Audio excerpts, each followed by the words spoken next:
शेतकरी बंधूंनो नमस्कार. मी आपला शुभचिंतक अमोल पाटील. आजची तारीख आहे 29 नोव्हेंबर. सकाळचे 11 वाजलेत माझ्या घड्याळीत. व्हिडिओ थोडा तासाभरात हा पोस्ट होईल. आता काय करावे या विषयाला अनुसरून आजचा एक छोटासा व्हिडिओ 5 ते 10 मिनिटाचा.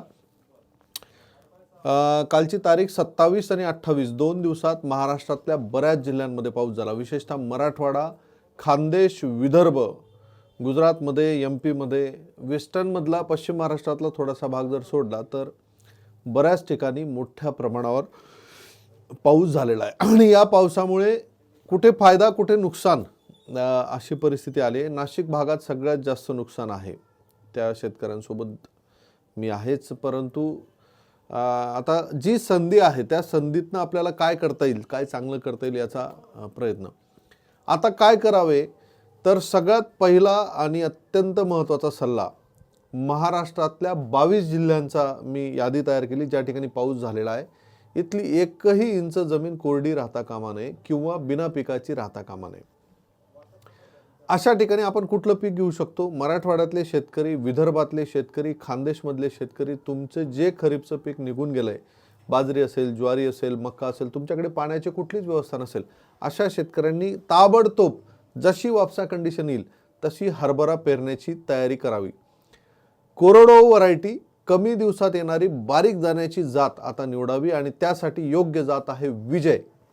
तुम्ही पुढच्या 5 ते 10 दिवसाच्या आत ताबडतोब जिथे तुम्हाला दुसरं कुठलंच पीक येऊ शकत नाही, तुमच्याकडे पाणी नाही, अशा ठिकाणी विजय या वाणाची तुम्ही पेरणी करावी.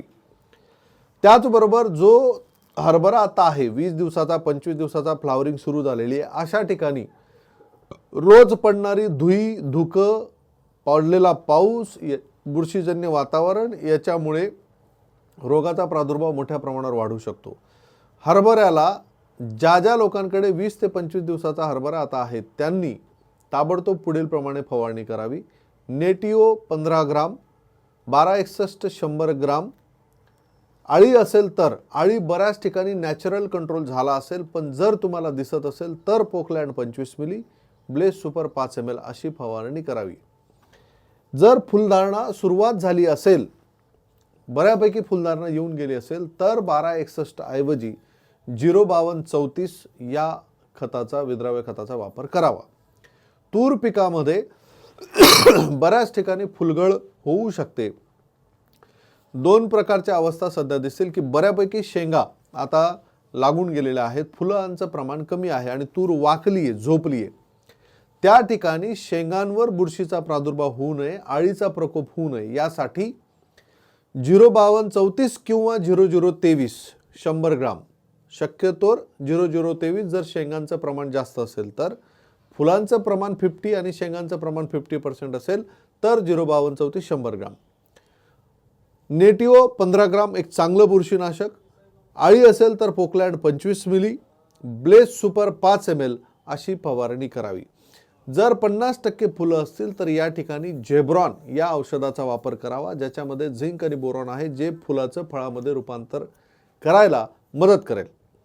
ज्या शेतकऱ्यांच्या शेतामध्ये आत्ता कापूस हे पीक असेल कोरडो आणि कापसाचा शेंडा जर हिरवा असेल, अशा शेतकऱ्यांनी कापसाला जमिनीत जर ओल चांगली असेल, तुमच्या भागात पाऊस जर चांगला पडला असेल तर तो कापूस उपटण्याची घाई न करता, जर शेंडा हिरवा असेल तर 25 kilo urea, 5 kilo magnesium, 3 kilo 1261 आणि 1 किलो ह्युमॉल गोल्ड हे जर मिक्स केलं, 1,500-2 हजार रुपयाचा सगळा हा खर्च होईल.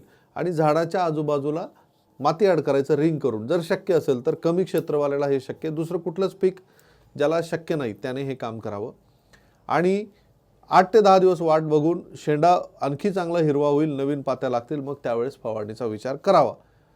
शक्यतोर ज्यांच्याकडे पाणी देण्याची व्यवस्था नाही आणि ओल भरपूर आहे, अशा कोरडवाहू शेतकऱ्यांनी दुसरं कुठलंच पीक येणार नाही त्यांनी कापसात हे काम करावं. पुढचं पीक रब्बी ज्वारी आणि मका. ज्वारी आणि मका ह्या पिकांमध्ये रब्बी ज्वारीमध्ये हायब्रिड ज्वारी असेल तर मूर लागणे ही समस्या दिसेल.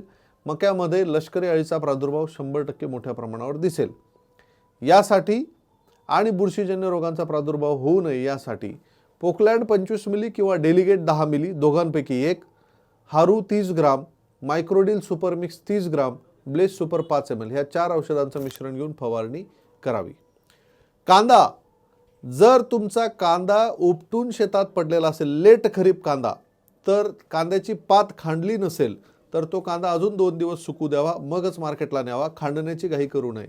पण जर कांदा खांडून झाला असेल तर तो ताबडतोब मार्केटला न्यावा. त्याला ठेवणं म्हणजे कांदा सडवणं राहील किंवा त्याला कोंब येतील, त्यामुळे तो कांदा पटकन मार्केटला जाऊ द्यावा.